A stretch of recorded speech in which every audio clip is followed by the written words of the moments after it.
I think it's safe to say that a lot of student movement participation took place at Rhodes University. Today in studio, we are joined by the Black Student Movement, the Rhodes Protection Movement, and the SRC to further discuss the changes that have happened, as well as to catch up as to where this debate is as far as the university being transformed. We encourage you to join the conversation on Twitter through the hashtag OppiTV and hashtag RUTransformed. Thank you guys for coming through. Okay, so I will start with Naledi and maybe ask so you can tell us a bit more about the Black Student Movement because you are representing the Black Student Movement. What's the Black Student Movement and how was it started? Yes, the Black Student Movement is a movement made up of, well, not just Black students, but any students who oppose the what we term the culture of whiteness that's permeating Rhodes University. So what we want to do is we want to achieve, we want to transform the space. We want to make the space more inclusive, especially of students from working class backgrounds and Black students, but also we're an intersectional movement, meaning that we take into account that there are many forms of oppression. And so we also want to make this environment more exclusive for, more inclusive, for disabled students, for women, for LGBT plus students, so any students who feel excluded in this environment. Okay, so I guess a follow-up from that is why then the Black Student Movement if it's open to everyone? Okay, well, first and foremost, before we can get into why it's called the Black Student Movement, I think that it's important for us to define what we mean by Black students. Now, first and foremost, we reject colonial definitions of race. Now, what that means is we acknowledge that, number one, there is no such thing on a biological level as race. I mean, there's no difference. Scientists have said that there is no difference on a biological level between a Black person and a white person. What this then means is that race is a social construct. It was created by a specific group of people, Europeans, specifically European colonial powers such as Britain, France, etc., for a particular purpose. And that purpose was to justify the continued oppression and enslavement and genocide against people, the native peoples in the lands that they colonized. And so because race has been used as a justification for the continued oppression of people, we reject that definition. So what we then say is that Black is not an ethnic label, but a political label. We redefine Black as encompassing those who have been systemically disadvantaged by the system known as whiteness. Because what you must understand is that one of the things that that Europeans did when they invented race is that they positioned white as the norm, and they positioned white people and white culture and whiteness as being above all else, and everything else is a deviation of that. Okay, I think that's clear enough, and I think this is where maybe I bring you into the conversation and ask about this is Edward King Jr. From the Rhodes Protection Movement. So can you tell us a bit more about what the Rhodes Protection Movement is? Oh, okay. The Rhodes Protection Movement is about a movement which is, we believe, is progressive movement because it encourages diversity, like a mix-up of race and culture, and we really discourage changing the name, but we do encourage other forms of transformation which we believe to be adding value to human life. Okay, so two things. Like I asked about the Black Student Movement. Why the protection, Rhodes Protection Movement? What are you protecting? Okay, because after this name change debate, we felt like the group of students were not competing enough with, because it's like a person competing against a structure. It didn't make sense. So we decided to build a group so that there's a structure that is against what Black Student Movement was proposing about changing the name. Okay, so you only exist in opposition to, because I'm trying to get exactly what it is you stand for. Can you maybe make that clear? Oh yeah, we do agree with the Black Student Movement in other forms of transformation, but we only know the difference is that we don't agree with them when it comes to changing the name. Okay, let me maybe bring you into the conversation as well by asking, and we'll get a bit more into the name change debate, but to ask about what the SRC, the last time I did an interview with the SRC president, he had mentioned that, the SRC is neutral, they want to listen to all voices, and I think it's been over 2 months since that has happened, so I'd like to know from you what the SRC is doing, and what the stance is on this debate. Thank you very much for allowing us the opportunity to present where we are right now. As you know, UCT happened, and then we had our emergency meeting with the student body, and the students highlighted certain aspects of university life that they felt excluded them. And from that, we then decided as the SRC that we need to have, or to create the spaces in which these dialogues and these debates continue, and also to a position where now we can challenge those perceptions that those students have, where the institution is not necessarily being representative of them and is not being inclusive of them as well. So what we've then done was we formulated a transformation strategy as the SRC, and we've set in motion, set in place with the dining hall talks and with the creation of the transformation page, a space for us as the SRC to be able to take a stance on the name, but also to engage students on what they think about other issues as well, issues around disability, issues around general access, issues around how people are being excluded and how those exclusions manifest. So as the SRC right now, the plans are in place, and we are engaging students continually. Okay, you're bringing a lot of things in terms of disability and all these issues that are going on. And I would just like to know, because it sounds like issues are now being conflated. How is the debate then being controlled with so many issues coming up?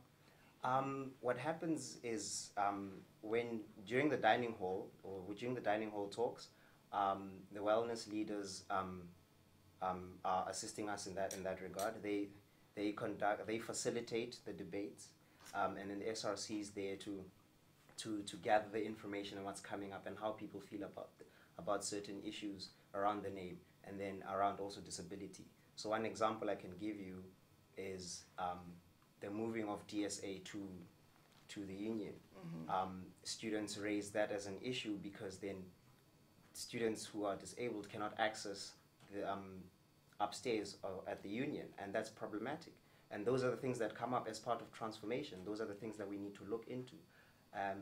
So it's not that the issues are getting conflated and it's very difficult to control. It's that we are able to do it because they come up at the dining halls, where we are able to be there and to hear how they actually. Okay, so I'm gonna backtrack a bit there, and ask firstly on the name change and why the university has to change its name. I think I'll ask with Naledi, because you are from the Black student movement that's for the name change. So why do you think the name should change? Well, we think that the name should change for a number of reasons. The first reason is that we feel that the current name glorifies colonizers like Cecile John Rhodes and promotes a specific narrative.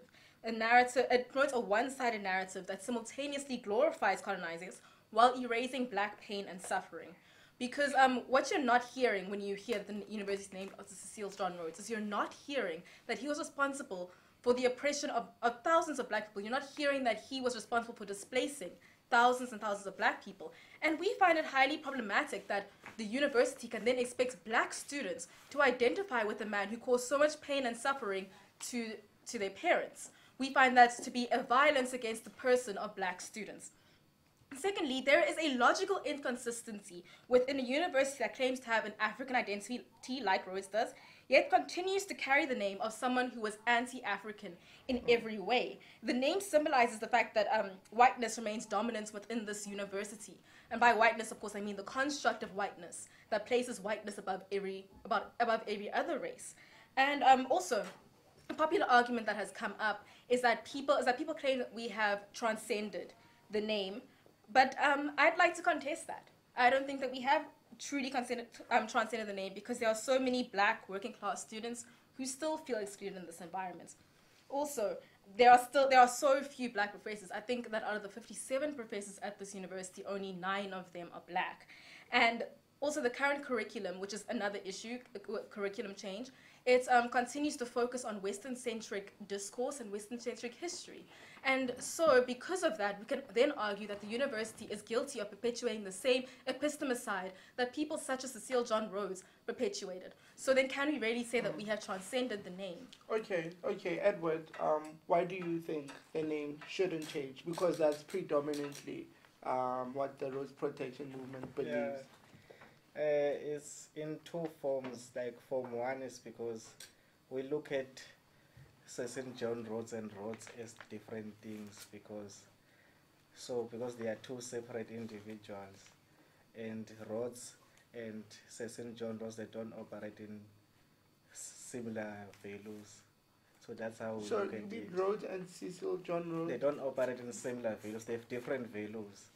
Like, what values are these? Like Rhodes, they're trying hard to include the Eastern Cape and people, and to discourage racism and all those forms.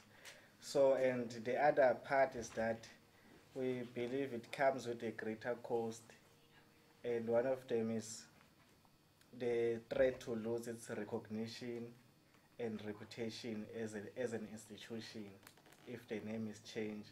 Okay. And then the other part is other financial costs associated with changing the name, administration as well, and which is also can affect other third parties like student who depends on NFSAS, and if the money is going to come from the government, which means other governmental priorities will be compromised because that money will be transferred. Okay. Yeah. Okay, so I think from what you're saying, 2 things that I'm interested in what your response is to that. Is the reputation of the university and the cost of changing the name. Okay, well, just to respond to the reputation of the university, people seem to have this idea that the university brand operates in the same way that almost a clothing brand or a shoe brand does. And it doesn't. The university has achieved the reputation that it has because of the standard of education here. Now, that standard would not be diminished if the name were to change. Also, the university has connections with many other universities overseas, which is part of the appeal of Rhodes. Again, that would not change if the name were to change. Those connections would not disappear overnight. Also, another thing worth considering is that people act as if the name were to change, suddenly people would know what this university is. Rhodes University would cease to exist in the minds of the public, which is a ridiculous notion, because if the name were to change, then that would not then that would not happen in secret. Obviously, the media would report on that, especially considering that in South Africa, we don't have a lot of tertiary institutions to begin with. So the media would there would be widespread reporting on it. Employers would know that a name change has happened.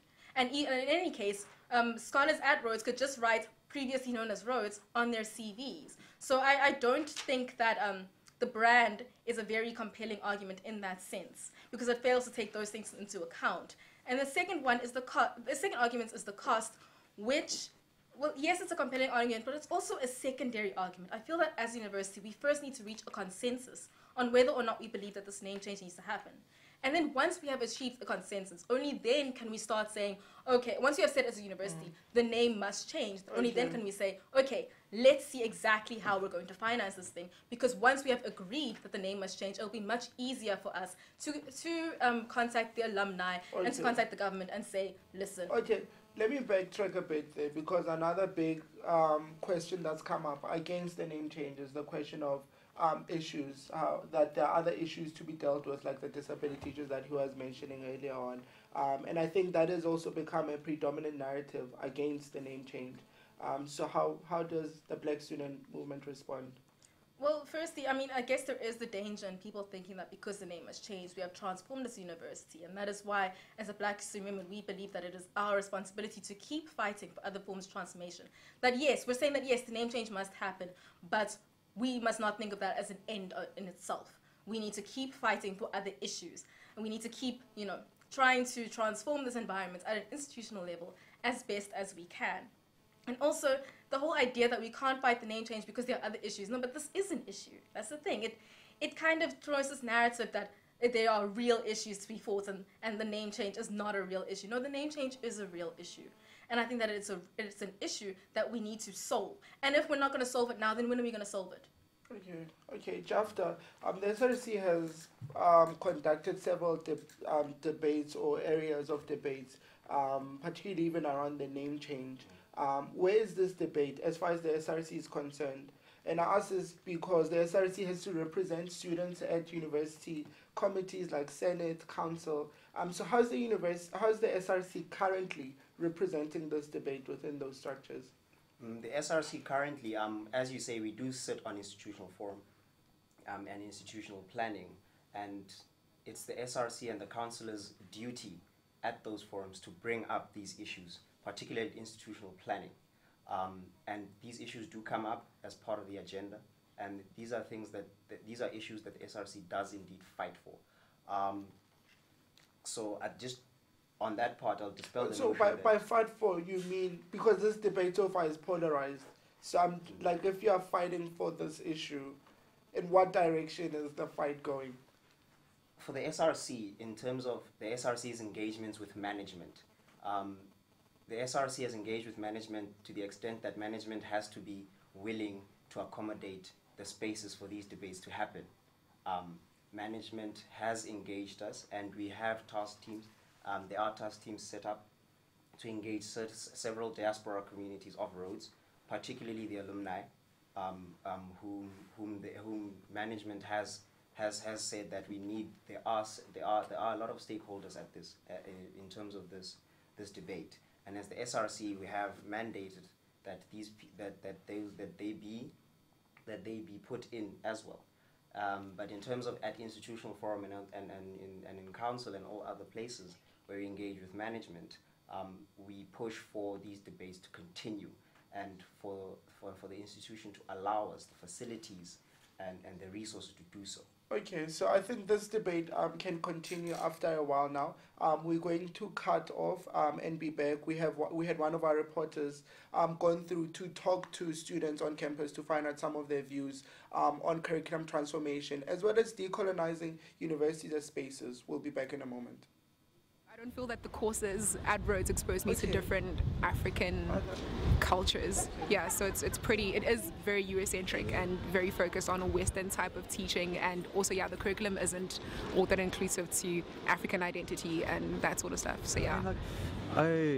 I'm aware that greater minds than my own have made these courses, so there must be something to it. But, you know, there's no such thing as useless knowledge, and all knowledge is good, so the more of it, the more gooder, right?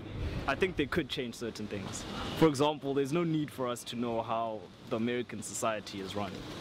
There's a need for us to know how our African society should be run, because then we adopt certain characteristics from America that don't really relate to us as Africans. So maybe they should change certain aspects in the curriculum. So I think for some subjects, like for anthro, we obviously learned about a lot of different cultures, and so it wasn't really from any perspective, and we learned about the fact that all the anthropologists were Westerners looking at other cultures, but some courses like psych was more from like the psychologist, the Western psychologist point of view, and we did raise it that it didn't actually, a lot of the tests that you do didn't include an African, or didn't really cater to an African sphere. Because like we learn about different languages, like the year we're learning about languages, and we're not only learning about the languages but where it comes from, like the culture. So like we're doing Xhosa now, and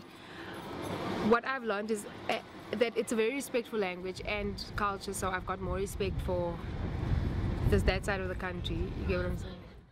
Interested in OppiTV? Here's how to watch us online. Jump onto the oppidanpress.com in your web browser, click the OppiTV tab, and enjoy our wide range of video content on demand.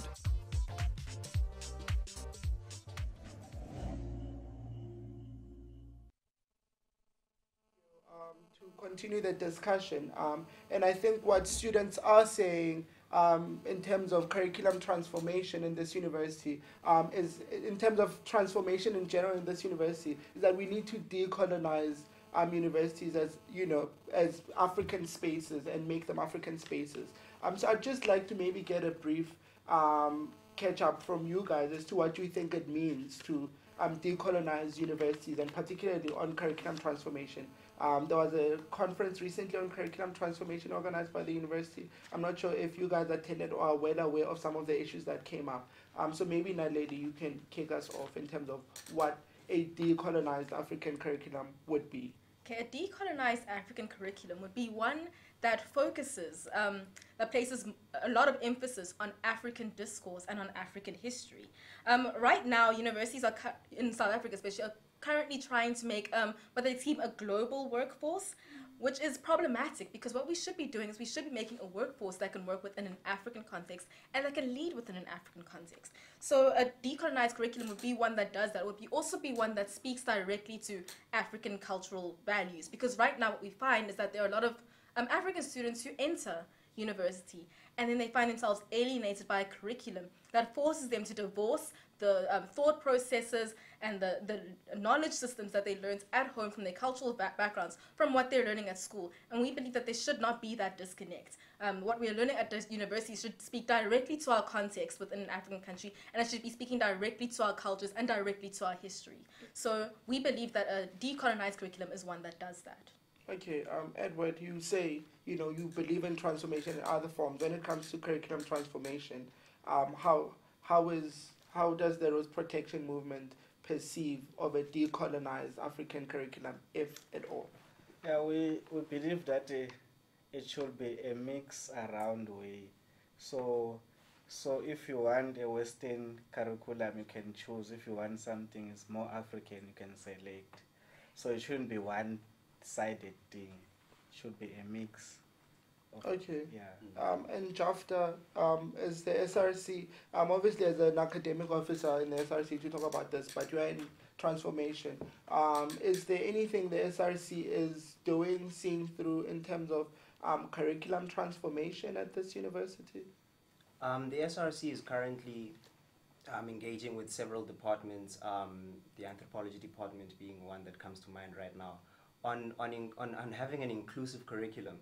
And a curriculum that doesn't only speak to just learning, theoretical, the theories that are based in the Western discourse, and we've engaged with the deans and with the faculties on how those things happen, and how the processes involved in changing a curriculum and the encompassing of such a curriculum and how we move that. We've done so as well. Also, there was the SRC is currently also looking at something that the University of the Free State is doing with their COFCs 101. We're looking at whether having a Rhodes 101 or a Rhodes course in first year or whichever years, coming from the debates, the question was also if we shouldn't have a course there as well, where a first-year student comes in and they learn about the university, about the context, they learn about the history, they learn about who Rhodes was. Okay, fair enough. That sounds good. That's where we are right now. Okay, let me ask as well, with regards to these debates that are going on, to maybe find out, because there are many, students like the Black Student Movement, Rhodes Protection Movement, are having debates around these issues. How is the SRC relating that space? What's your guys' relationship with, say, the Black Student Movement and the Rhodes Protection Movement on these issues?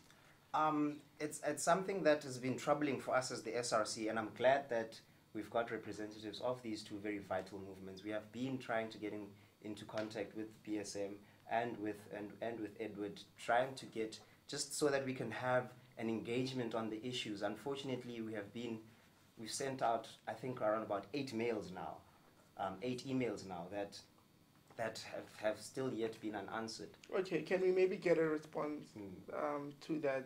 Yeah, to find out why do you guys relate? What's your guys' relationship with the SRC? Is that okay? Well, at the moment, the BSM feels that the SRC does not does not fairly represent the student body. We find that there are a number of ways that the SRC has engaged with this issue that are perhaps problematic. For example, it's a great thing that the SRC is having these res debates, but then the problem is that the timing, we feel, is completely off. I mean, for example, right now, most students are in their hell week, if I can use that term on air. And so there are a lot of students who can't come to these res debates. Also, there's lots of confusion over whether or not people who are not in these reses can come to these debates. You know, we just find it's a bit messy. And so we do find that some of the ways that the SRC has handled this issue could have been better, that they were problematic, and we feel that the SRC's neutrality stance is very problematic. We feel that as the SRC, as a student representative council, they should be political. And this whole stance of them not being political and of them being neutral, we find that highly problematic. Okay, you, and then you can maybe respond to that. The RUPM, they're trying hard to push for votes because our argument is that we vote for our SRC, we put them in office, so we don't understand why they don't want votes. And another alternative is that we're gonna wait for the SRC to say that they are done with these debates. They're not gonna summarize and put a formal document of our argument. Why do we think the name should stay? Okay. Actually, I saw an interesting post on the SRC page where someone was saying, proposing that we vote on the name change in a predominantly white institution is not only immoral, it is also undemocratic. It's like saying people should vote on gay or women's rights in a conservative town. Democracy is not a winner-takes-all system. It's also about representation. So I think in terms of what the responses are coming from is to question the neutrality of the SRC as being problematic. Do you think the SRC, or is the SRC scared, if I can use that term, to pioneer issues for students under the ban of neutrality? Sian also spoke about this, but what's the SRC's take on this? Is it still neutrality? Coming in as the SRC, as the new Activism Transformation Councillor at this time, it's not that the SRC cannot take a stance. It's not that the SRC shouldn't take a stance. It's that the SRC is essentially mandated to represent all students, the entirety of the student body. We cannot, as the SRC, act outside our mandate and essentially dictate to students what should be at the forefront of transformation and what shouldn't. Secondly, we answer to students in their entirety. Not a fraction, not a group of, not two people, the entirety of the student body. And to remain neutral, particularly on such a core issue, is vital so that the SRC is able to conduct its mandates and to do its job. We as the SRC cannot pick a side and then say to the other people who might be in the majority or the minority that your views don't count, because that is essentially what will happen. Okay, maybe just a quick response to that, but I don't think when students voted for the SRC, or when I voted for the SRC, I was voting for neutrality. It wasn't really a neutral vote, so... I can tell you right now that all councillors, all 15 of us, each have opinions on this issue, and all of us are divided. Council is divided, and we are arguing consistently on these matters. But at the end of the day, we are an SRC for the students. I, as individual councillor, I have my own personal views, and my personal views are views that would not necessarily be the views of the students, majority or minority, but they might not necessarily be the views of the students entirely. And as a councillor coming in, I can then not impose those views on, particularly on a portfolio as vital as the transformation portfolio at this present moment in time. Okay.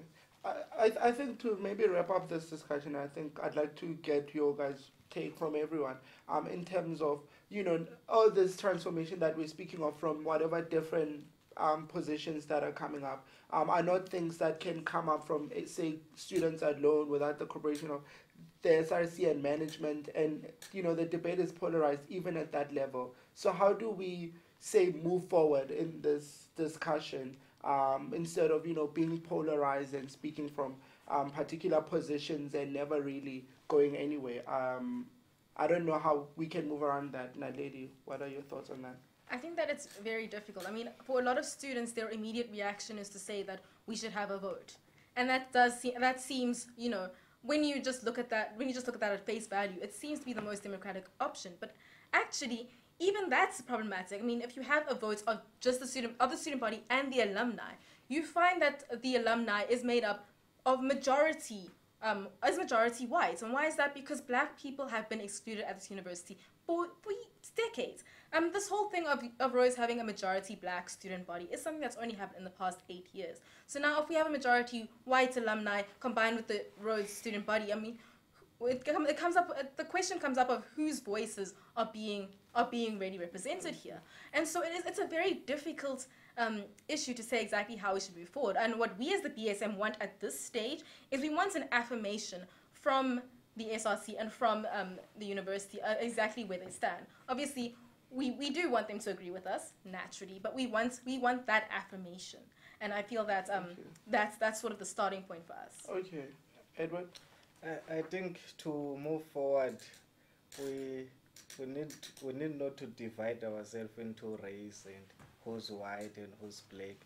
Let's look at the situation. Who's excluded? Let's get why is this person excluded and solve the issue. And who's not coping in academics? Let's get the information. Why is this person not copying? Let's not group ourselves into race and.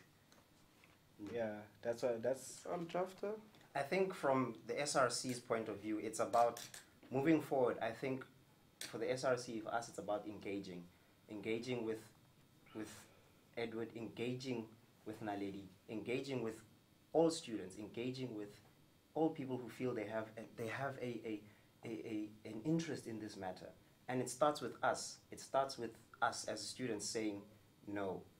There's some things that we want done and there's some things we want. And it's very important that as movements, as we are, as the SRC, as the Black Students Movement, as the RU Protection Movement, that we work together. Because I don't think that our opinions are purely divided on how we go about transformation. They're not divided on the fact that we need transformation. That is the truth, and that is the truth of the matter. And that is something that we've highlighted. And going forward, I think for us as the SRC, is we've tried and we'll try again to contact BSM, to contact RUPM, to speak to students, to continue. Okay, thank you guys for coming through. I do hope that these sort of conversations can continue in a meaningful way that will yield into some form of results around transformation within universities and particularly Rhodes University. Thank you for joining us and good night.